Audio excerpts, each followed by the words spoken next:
Bonjour à toutes et à tous. Alors malheureusement, je ne peux pas être avec vous cette année à l'occasion de cette journée nationale des 10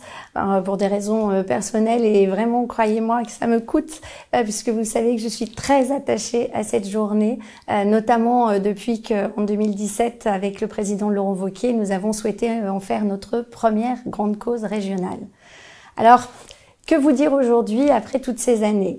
Qu'il ne faut rien lâcher et que nous ne lâcherons rien et que nous restons toujours à côté des associations, des professionnels et des familles, bien sûr, qui sont concernés par ces troubles 10 qui font partie de ces handicaps invisibles qu'il est difficile parfois de reconnaître. Ça prend du temps, il y a beaucoup de souffrances, des souffrances évidemment des enfants dans le parcours scolaire, des souffrances des parents avec ce parcours du combattant toujours aussi difficile, même si on progresse, avec aussi de la souffrance auprès des professionnels qui sont toujours insuffisamment formés, mais qui ont envie, je crois, de plus en plus de bien faire et de se saisir de tous les moyens et de tous les outils qui existent aujourd'hui pour faire en sorte que le parcours d'apprentissage des enfants soit beaucoup plus facile et puis répondre à leurs attentes de besoins spécifiques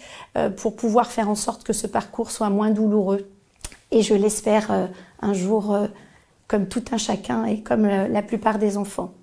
Alors au niveau de la région Auvergne-Rhône-Alpes, bien sûr, nous attendons toujours, et vous, je sais aussi, cette maison régionale des 10 que nous avons espéré à l'occasion de cette grande cause, à la suite du livre blanc et du travail qui a été mené par l'ensemble des acteurs. Alors c'est un peu compliqué, c'est un peu long, on s'en désespère parfois, mais comme je vous le disais, on ne lâche rien. Nous avons besoin pour ça, même si la région s'est engagée à accompagner ce projet financièrement en investissement pour qu'il y ait des locaux qui puissent rassembler les associations, les parents, les professionnels, les chercheurs, pour que ce soit un lieu ressource qui réponde aux questions, aux interrogations, aux inquiétudes de chacun. Il faut aussi que d'autres partenaires s'engagent parce que il faut pouvoir faire fonctionner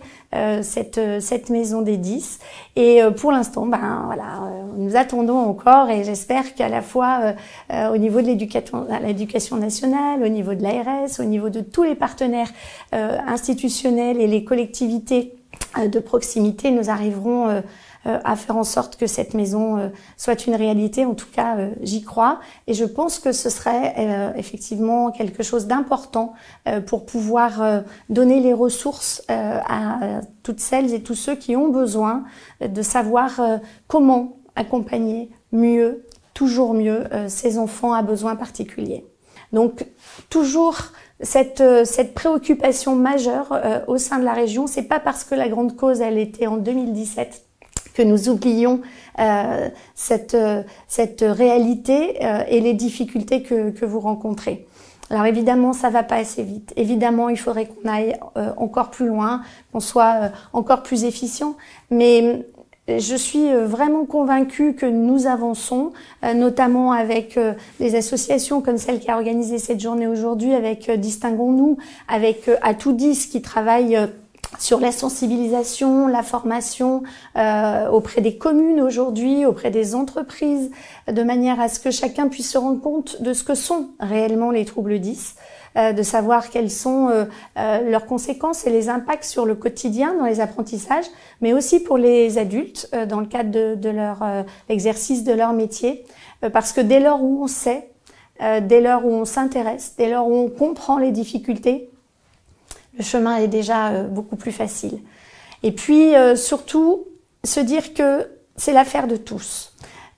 et que l'ensemble des acteurs qui sont réunis aujourd'hui ici à l'hôtel de région, qui acceptent chaque année de venir à la rencontre des familles, que ce soit la MDMPH avec la métropole de Lyon, que ce soit l'éducation nationale, l'ensemble de ces acteurs sont là pour vous, parce qu'il y a une vraie volonté commune, collective, d'avancer ensemble et de faciliter ce parcours. Alors évidemment, je ne nie pas et je ne renie pas tous les témoignages que la plupart d'entre vous avez pu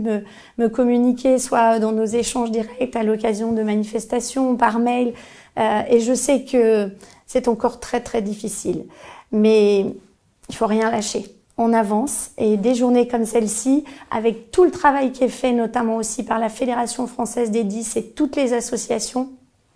ça porte ses fruits. Ça porte ses fruits et ce handicap invisible, ce handicap dont on parlait peu il y a quelques années, aujourd'hui est à l'esprit de tous. Alors même si aujourd'hui je ne suis pas parmi vous, je suis en pensée avec vous, c'est un moment important que j'ai toujours apprécié de partager avec vous. Mais je voulais vous redire vraiment que le président Laurent Wauquiez, moi-même et la région Auvergne-Rhône-Alpes, nous sommes à vos côtés et nous resterons à vos côtés